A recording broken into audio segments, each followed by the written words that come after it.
We're excited for the second half of Jew and Gentile Radio on the road.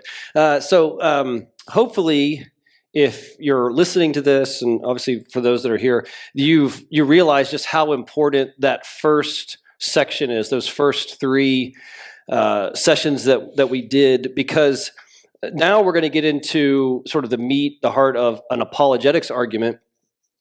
But if we haven't thought well about the nature of truth, if we haven't thought well about tactics, if we haven't thought well about the categories, then it can easily fall into sort of the caricature about apologists, which is that, a lot of people. I remember I was talking to a student one time on the campus when we were in North Carolina, and we told him we were apologetics ministry, and he said, "Well, you're not a jerk."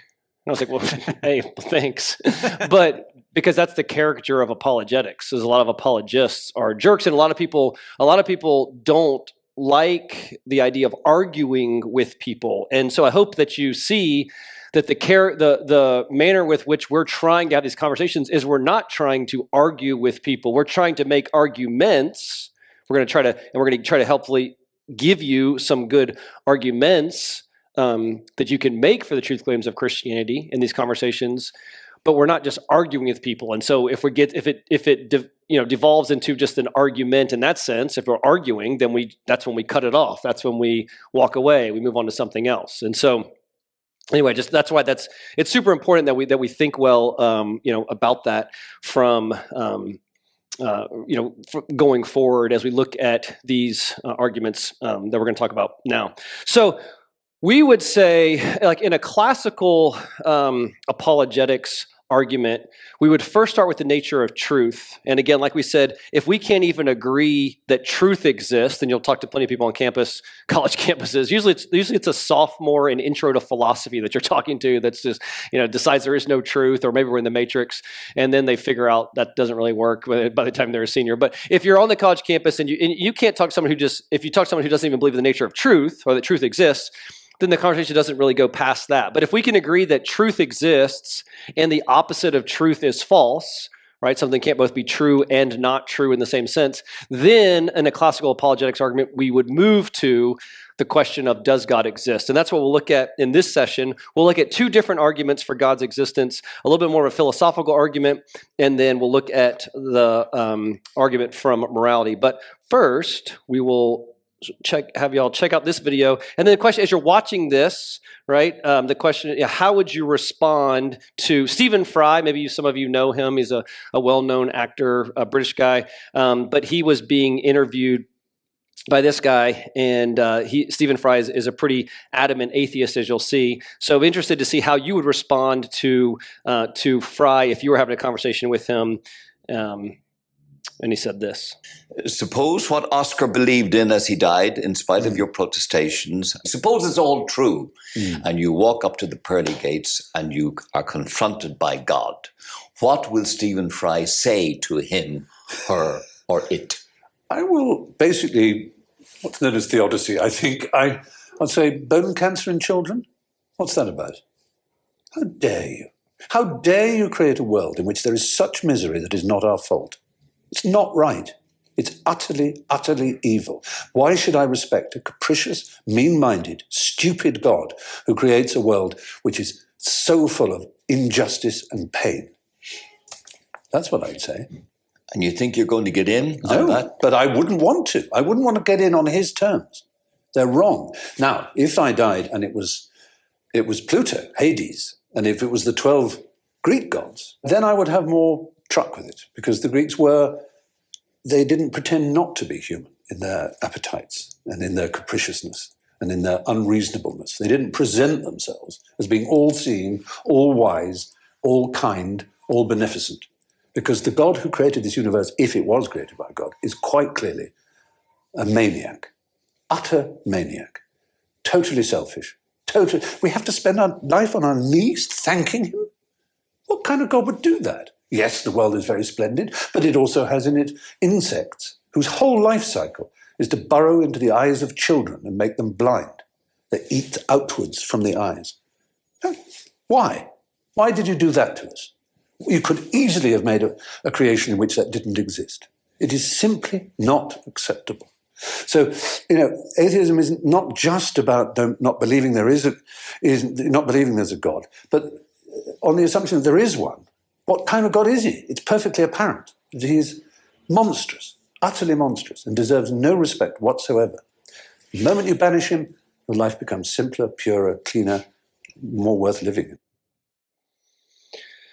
So let's say you're having a conversation with Stephen Fry. I mean, he brings up things that we do have to answer, right? I mean, we can't just ignore the claims. I mean, he's bringing up problem of evil and suffering, and these are questions that we can't just dismiss.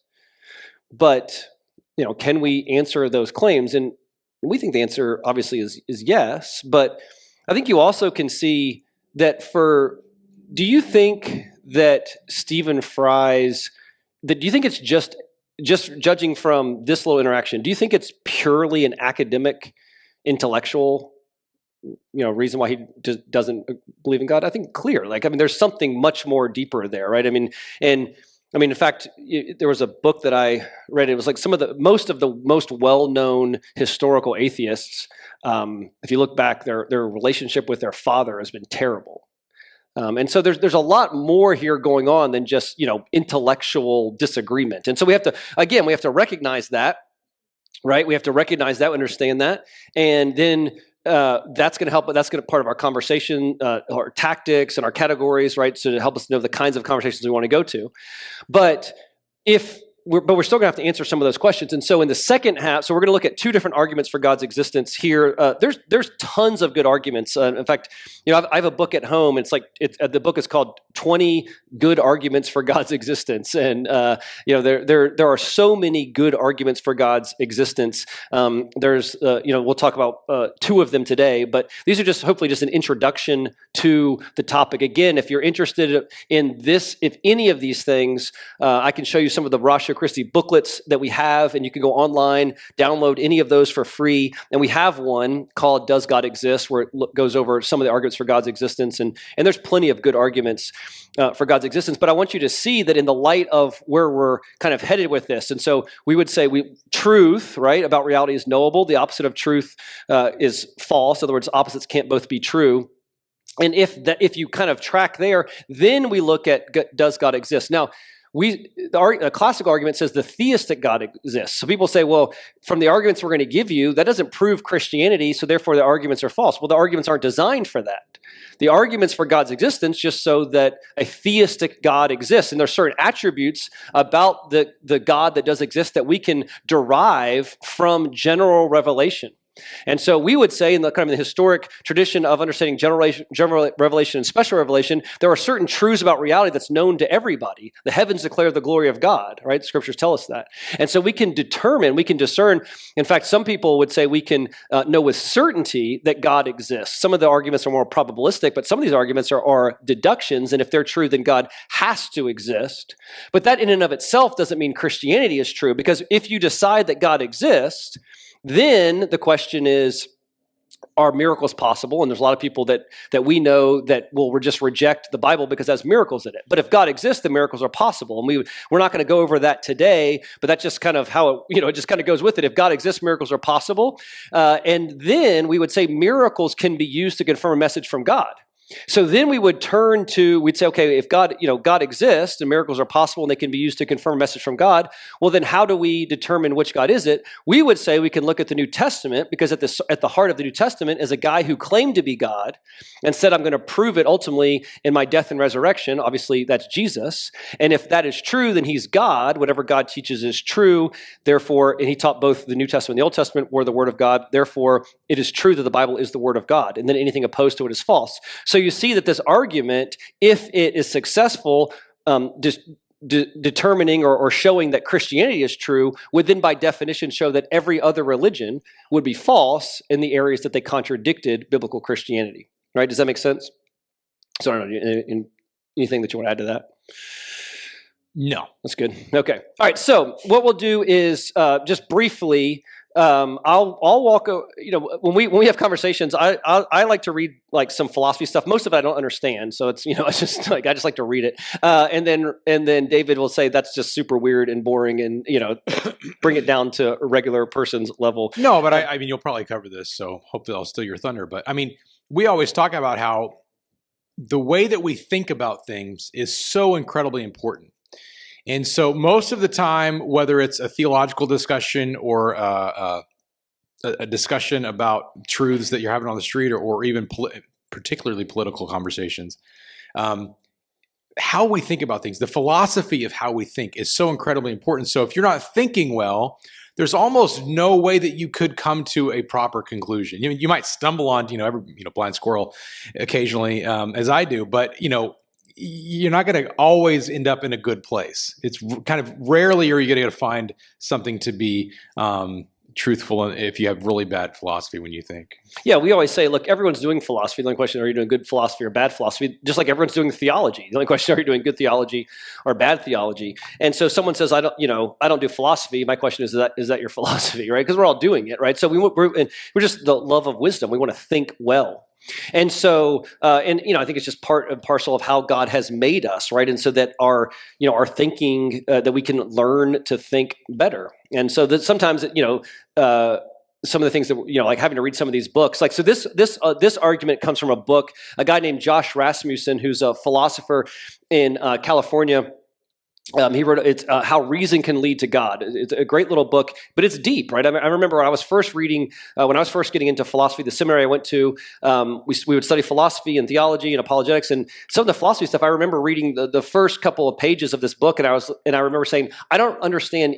I know what every word on that page is, but I don't think I understand anything that he's saying. And I'd been to law school, I was thought I was fairly smart, and it was just these are hard things to think about. But the more I studied it, the more I just kind of went back and worked through it. Now, at least that book itself, I remember, that's one of the most important books, kind of on my bookshelf.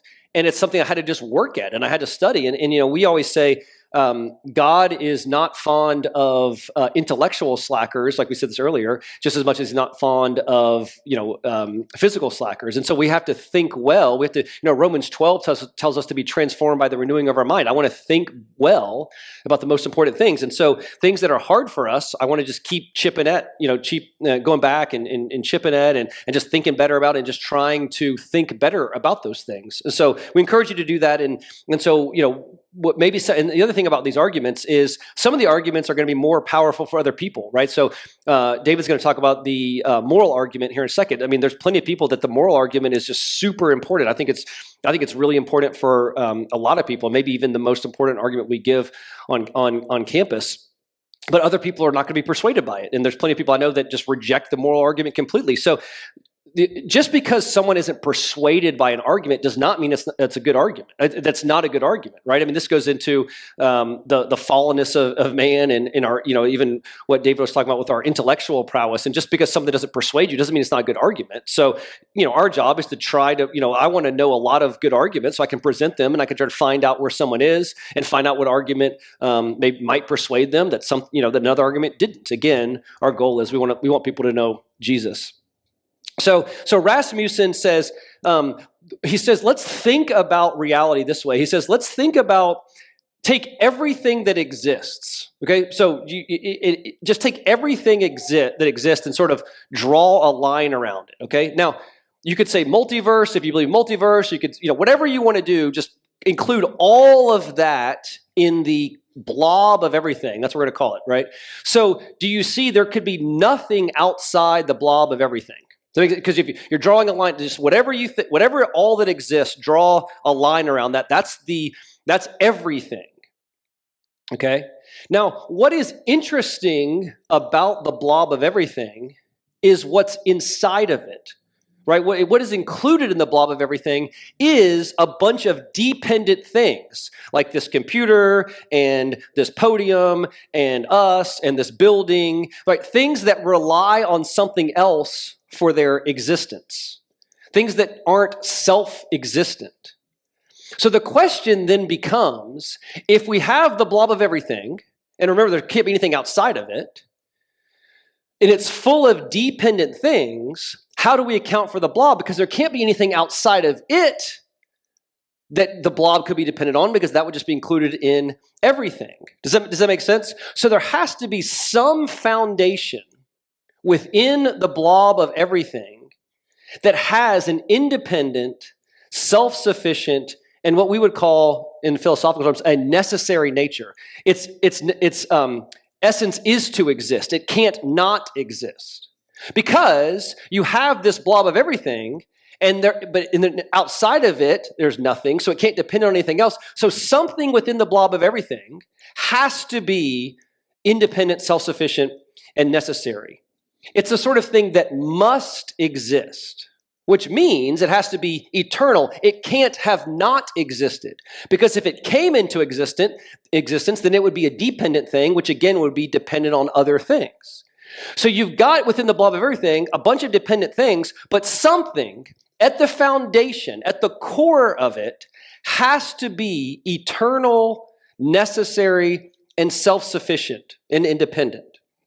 Now, we could probably see where this is going as to who or what we think that being is, but in that foundation. But he argues more. He says that foundation must also be all-powerful. Why? Well, the foundation could not receive its power from something outside the blob, because obviously there's nothing outside the blob. So it must have a power that exists by its own nature that could somehow be the foundation for everything that exists. And this power that it has would also have to be eternal, because couldn't have received that power from something, because then you would have something outside of the blob that gives them that power. So you've got a self-sufficient, necessary, independent, powerful, eternal foundation for everything. Now, obviously, as believers, we know those are some of the characteristics of the nature of God.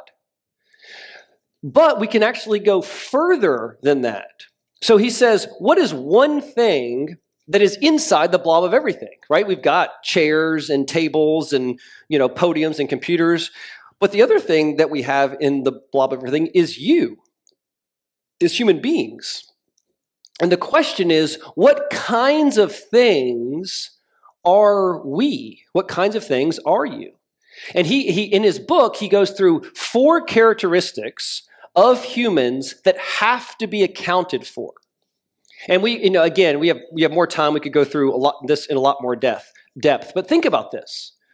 What are some characteristics of us as humans inside the blob of everything that have to be accounted for? 1, minds. We have immaterial minds. Now, the question is, can physical particles alone produce immaterial minds? Right? I mean, you are more, you're not, your mind is not just a brain. If you're a physicalist, and so Richard Dawkins, for example, who we showed him earlier, atheist Richard Dawkins, he's a physicalist. You have to say there's no such thing as mind. All this is just a brain, and everything is just physical processes. But the problem is, it doesn't seem like that is the case, because it seems like even right now we're thinking about even the stuff that I'm talking about. It seems like I have an immaterial mind that's accessing these abstract truths about reality. And the question is, can physical particles produce immaterial minds? If they could, which even if they could, is that something that we could trust? And we could talk about this would be a problem. This would be an argument against evolutionary naturalism. In fact, there's a philosopher who had this great argument against evolutionary naturalism. C.S. Lewis actually makes this as well. He says, even if materialistic physical naturalism is true, you shouldn't believe that it's true, because that means that your brain is just the result of these processes that you have no guarantee to know that your brain is giving you an accurate reflection of reality. But if your mind is designed, which we believe it is, then we do have good reason that we can trust our minds. So what foundation this foundation in the blob of everything is going to have to count for minds. It's going to have to count for complex bodies. You are basically information. This is what the intelligent design community is so focused on now, is that basically what we've discovered when Darwin was writing his stuff, and he was thinking about how maybe we could be the product of blind naturalistic forces, they thought an atom was just like just a blop of just stuff.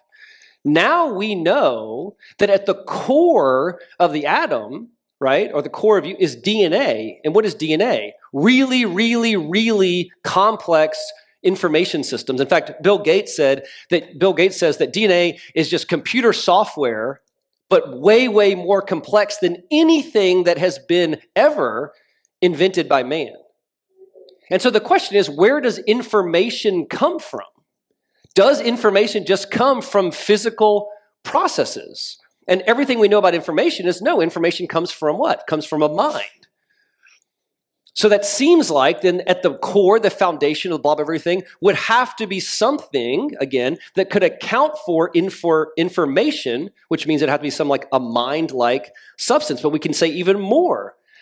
What about morality? What about the fact that we are moral agents?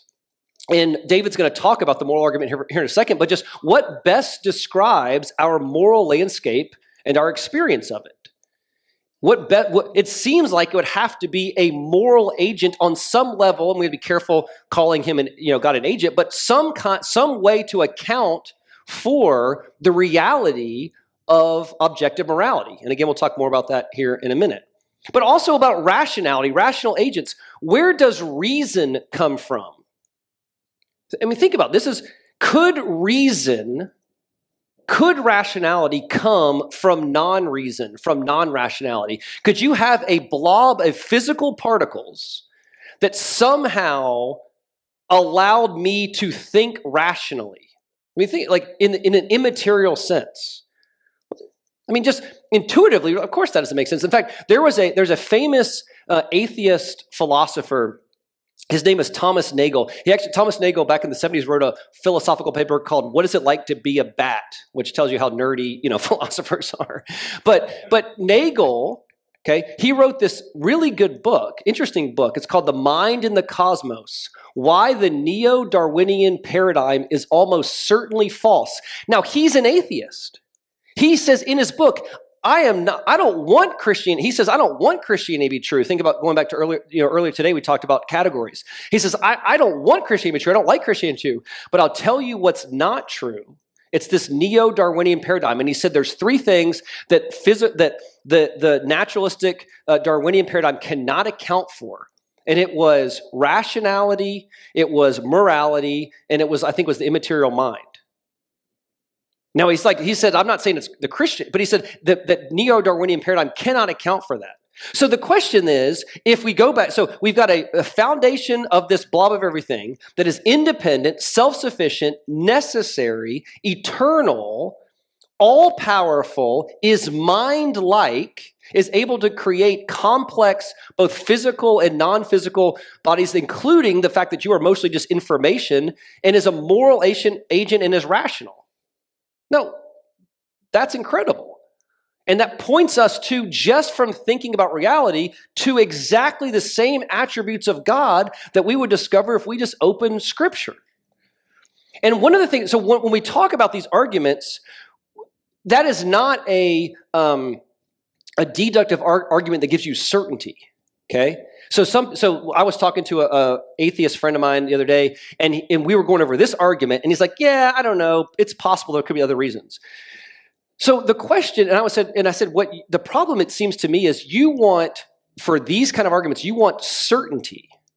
But in philosophical arguments, most of the time, where it's just abductive reasoning, is just the inference to the best explanation. What best explains all the data? So given all of the data points, like we just talked about, what best explains that data? And your worldview cannot contain contradictions. It must be coherent and must be able to explain all the data. So how do we account for the blob of everything? It seems like, again, this foundation that are the exact attributes that we would assign to God. And then we would also say this foundation would also be perfect in the sense it would have no defects or no imperfections, could not be improved because there's nothing outside of it that that could improve on it. So if this argument holds up, and there's a lot more that we could flesh out with it, but it's interesting to if it holds up, then just by pure reason, we've arrived at the greatest possible treasure. This is Rasmussen's words: the self-sufficient, eternally powerful, supremely rational, and perfectly good Creator God. Now, how does this help us? Because this also means that any view of God that is less than that cannot account for all of reality. And we would say, and so this comes in my conversations with my LDS friends, any material God could not account for all of reality. Because material things are dependent, so there has to be something outside of it that is created and sustains that. But if we have more time, we could go through the Kalam cosmological argument. But you see here that the Kalam essentially says this: every effect has a cause. The universe came into existence, which means it's an effect. Therefore, the universe has a cause. And the cause would have to be outside of the universe, because one of the things that we know about the Big Bang, or if you believe in the Big Bang, about the theory of general relativity tells us that time, space, and matter are co-relative. You can't have one without the other. And yet, the Big Bang seems to tell us that time, space, and matter came into existence at a point. And there's other arguments that we could give that could demonstrate that, philosophical arguments. But this just means that if time, space, and matter came into existence at the Big Bang, then the cause of the Big Bang would have to be timeless and spaceless and immaterial. So think about that. So just from these two arguments, you have a timeless, a spaceless, and immaterial, rational, mind-like being with a moral nature who is perfect, who is also necessary, self-sufficient, and independent. And these are all arguments that we've just come to from pure reason. And this is why these arguments are so important. And so now what we want to do, I'll pass it off to David, and then he'll take it from here, and then he'll look at the moral argument for God's existence, and then we'll see how that goes. Yeah, I want to point out that the philosophical argument is not something that the Bible neglects in any way, shape, or form. Paul, specifically in Romans, makes several philosophical arguments for the existence of God, which he doesn't cite scripture for. He simply points upwards and says, basically, the general revelation, the things that God has made, make this self-evident. Okay? So Romans 1 and Romans 10, he basically comes back to the same argument. So think back to our video that we just watched with Stephen Fry, and I just kind of want to go back to our categories session real quick. And what level do you think would Stephen Fry be, right? It's pretty obvious, right? The guy asked one, so you're in a conversation, you ask someone one question, if you were to die, would you go to heaven? And they give that answer, right? Do you go right into a level 4 conversation, a level 3 conversation? No, of course not. They don't trust anything about the idea of God. God is this moral monster, and they want nothing to do with him, So, so that's, as we'll have more videos as well that you guys can, you can kind of apply this to, but that's where you can start thinking about these things when you're in conversations, whether you even ask a question or not. I think it just begins in, okay, if I was going to talk to this person, maybe what category would they be in, Maybe you don't even ask them a question. Maybe you just pursue the idea for a little while in your life of, okay, for the next month, these conversations, whatever it is, or maybe I'm watching TV and someone makes a statement. I wonder what category they might be in if I was going to talk to them. Okay, so arguments for morality. My son just went into the Israeli Air Force, the Israeli Defense Force. He might go in the Air Force. I don't know. We'll see. He's always in the IDF. And so before he went into the IDF, I wanted to spend some time with him. And so we decided to take a trip to Poland. It's like super cheap to fly to Poland from where we live in Israel. And he suggested, he said, we should really go to Auschwitz when Poland. And I was like, that's a good idea. So I had certainly never been to a Holocaust camp, but when I was 10 years as a Jew growing up, there's never a time when I don't remember knowing about the Holocaust. It was always a topic of conversation. woman that was a friend of the family growing up when I was 10 years old. Her name was Helene Shriver. She was a survivor of Dachau. Her whole family was murdered at Dachau except for her. She was experimented on by Nazi doctors. And so I just always knew about it. It has always been a very heavy weight upon the Jewish community. And so no matter what, we all have things in our lives that, whether it's something as horrible and as tragic and evil as the Holocaust, or maybe abuse of, we abuse it as a child or a spouse or whatever it might be. It could have just been emotional abuse, maybe not physical, whatever. We all have to deal with evil. We all have to deal with the universal knowledge that there's evil. And Stephen Fry, someone who completely disregards the existence of God, does not believe that God exists, obviously used words like evil, terrible, bad, hate, all these things, vengeful, capricious, all of these words that invoke a moral value or duty, right? God ought to be this way. He should not be this way. Humans ought to be this way. The world ought to not be the way that it is, but we have cancer and parasites and all of these things. But when we look at human evil, in general, this picture up here is the only surviving gas chamber at Auschwitz-Birkenau. And when you take a tour of Auschwitz, you walk down these stairs into this room. And this room is not a big room. I would say it's probably about this size that we're in now, but I would narrow it by maybe 10 feet or so, okay? And so Jews were told they were going to take a shower. They were made to disrobe in the yard outside. And then they were sent down these stairs into this room. And they would hold between 400 to 800 people in this room at a time. And then from the ceiling, it's a little hard to see, but up in this corner, there's actually a hole in the ceiling. From the ceiling, they would drop Zyklon B pellets into the room. And these pellets, when exposed to oxygen at room temperature, I think anything over about 60 degrees Fahrenheit, or maybe 4, I can't remember what it is. Anyway, when they hit oxygen, they turn into a gas which suffocated the individual from the inside. And so you died of asphyxiation. And these are the walls of that room. These are concrete walls, which to this day, there are millions of fingernail marks from those Jews that died scratching and clawing for life inside this gas chamber. And so, we use this example, and oftentimes the Holocaust is way overused. The term Nazi is way overused to describe political opponents, so on and so forth.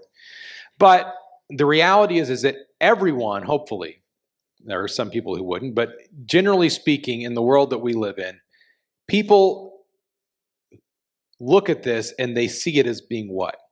Completely sadistic, completely evil. We all look at this and we say, this is wrong. This is evil. And so the argument for morality is this idea that there is a universal knowledge that things are not right, okay? Things are not the way or as they should be. And so when people ask the question, why, if God is good, why do bad things happen to good people?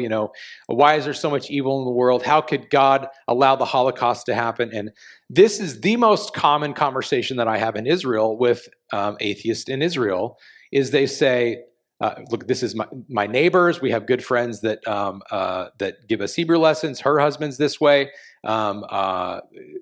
Dane's guide on his Israel trip I had a conversation with him, exact same conversation, which is, I don't believe in God because essentially the Holocaust. How could a good God, or a God that I would even consider believing in, allow something like that to happen? Okay. And that is a perfectly legitimate question, But who's right and who's wrong? Because if you're going to say that something is evil, by whose authority? What is the objective standard that you're using to measure that evil? How do you know that that's actually an evil thing? How does Stephen Fry claim that God is evil without some standard by which he's comparing God to, right? He's obviously has some idea of what right and wrong is, but where are you getting that as a human being? Where are you getting that standard of right and wrong? So Mother Teresa, is doing so well. Mother Teresa versus Adolf Hitler. Who's right? Who's wrong? How do we know that feeding the orphans and spreading love and charity is not any better than what Hitler did? Because if we want to go by Darwinian evolution's standards, Hitler was just doing what you should do as a Darwinian evolution, which he was. He was an evolutionist, right? So he's basically survival of the fittest. The Aryan race is the top dog. We need to get rid of all the people who we think are less than us. Jews are at the bottom of that list. Let's start with them, and then we'll just work our way up. So it's nothing but Aryans. Okay, so hopefully I did this right. Okay, so we've got two maps here, right? One is an actual map of Scotland. One is not a map of Scotland.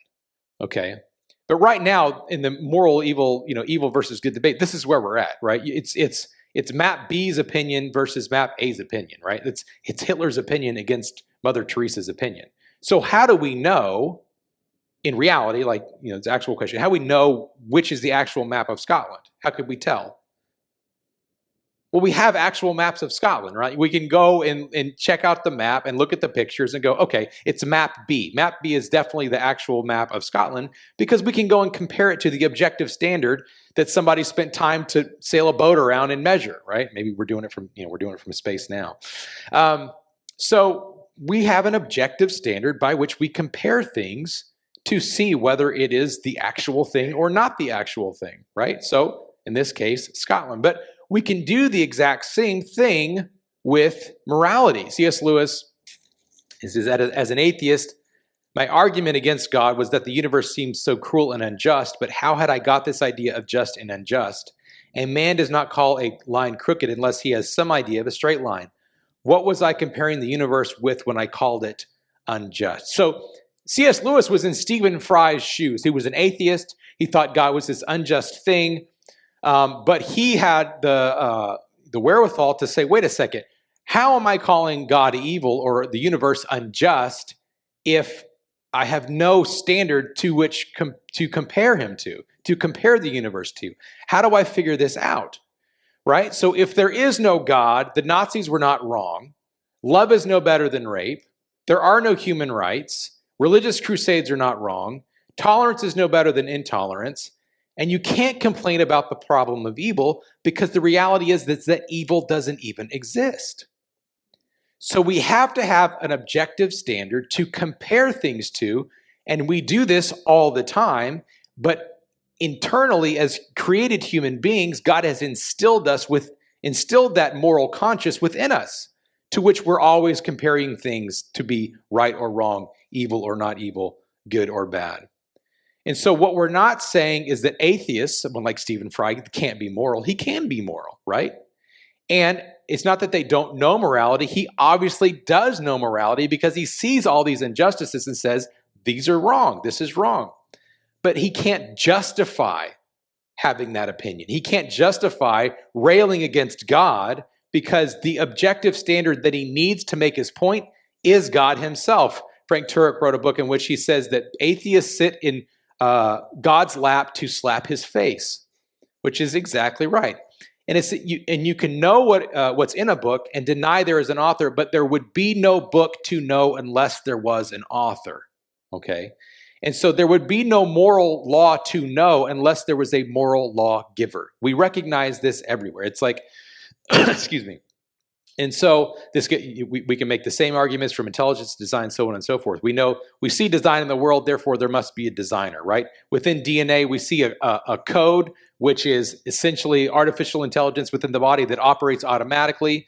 And so whenever we see code, what do we look for? Someone who wrote the code. So we see information, we see words and codes, and we go, okay, somebody had to write those words and codes. And atheists could know what's right and deny God, but there would be no right without God. So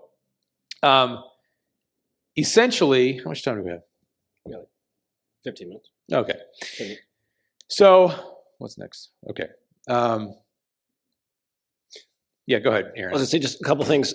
So I think this is really important. What David was alluding at is a lot of times. So this happened with C.S. Lewis. A lot of times atheists think they can sort of avoid all these problems by becoming an atheist. All these problems within a theistic worldview. But it's really important that this is what I was saying earlier is that whatever your worldview is has to be able to account for all of reality. So Lewis was saying, he said it was the problem of evil that drove him to atheism. But now Lewis is like, wait a minute, as now an atheist, I still have to answer the same questions. So Stephen Fry is still going to have to answer the same questions now within his atheism. He's going to have to say, wait a minute, on pure Darwinian mechanized evolution, I have to account for why I recognize that these are all these things are evil, and there's this moral world in which you live in, and all these other things. And what we would argue is he can't do that within his own worldview. So you can't just avoid the questions by changing teams. Now you have to answer those exact same questions, but now within the framework of your own worldview. And what we would argue is only within a theistic worldview can you make sense of all of your moral objections about life. Now, hopefully every one of us recognizes there are things that are just morally wrong in the universe. Now, the other thing people will say is, this happens all the time on the college campus, and more and more now, just all over the place, is moral relativism, right? This idea that there is no objective morality, it's just determined by society or whatever. And what was interesting about in the Holocaust is that after that happened, the SS soldiers and certain the people that were the highest up were prosecuted in the Nuremberg trials. And it was during the Nuremberg trials that the SS soldiers, they gave their classic defense was what? We were just following orders. What we were doing is legal. So who are you to come in and tell us what we were doing is wrong? Our society had determined that this was okay. So who are you to tell us they're wrong? And the prosecutors, essentially the Nuremberg trials, they said, look, it doesn't matter if what you were doing was legal. There's a law above the law, what we would call the natural law, because all of us are made in God's image. Even like David said, you can reject it all you want, but there's a law above the law. There's certain things that are right and certain things are wrong. It doesn't matter if this was legal, it's wrong objectively, and they were able to prosecute them for those war crimes. Otherwise, the UN, and they have no basis for doing any of that. And so a lot of times people will say, well, society determines morality. And then you can kind of walk them down like, well, what is society?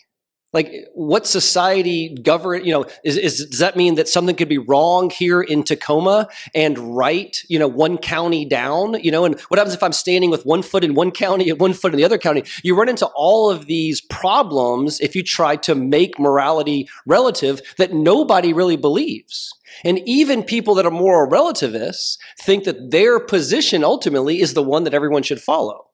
So we can disagree on lots of moral claims, but if the moral argument, for the moral argument to be right, all we need is there to be one thing in the world that's objectively morally right or objectively morally wrong for all people, all times, at all places, and then it's done all of its work, which would demonstrate there has to be an unchanging standard that could be the ground for that moral law, which we know is God. Yeah, and one other thing I want to touch on, because it's often not talked about when people give the moral argument, but that's natural evil. And so Stephen Fry brings up the parasite, which attacks the child's eye and then makes it ultimately blind. And so a lot of times an argument will be made, well, okay, if God's the objective standard of good and evil, what about natural evil? Like, what about earthquakes killing people? I mean, it just seems like he created a world.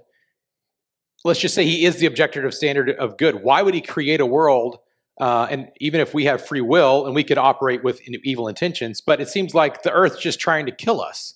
Why would he create a world that's evil, even though, we have the ability to operate as evil beings, I guess you could say. But what about earthquakes? What about parasites? What about cancer? What about all these things? Why did he do that? And so this fundamentally begs the question, well, did he create a world which was evil from the beginning? And of course, we as theists and believers in the Bible and Christians and all these things that we know to be true, evidentially, can look back and go, well, no. we are the ultimate cause of why all of these things happen. So although we don't know all the ins and outs of what it was like in the Garden of Eden, what they didn't have was death and destruction and parasites that made you blind and earthquakes that killed you and all these things that arguments for a natural evil thing bring about, as if God created the world of which all those things were already present, and that's simply not the case. And so initially, when we're talking to people, that's not necessarily something that we would get to, because initially the argument's going to be, okay, we're talking about an objective moral existence here. Can we agree on that? The truth of it all.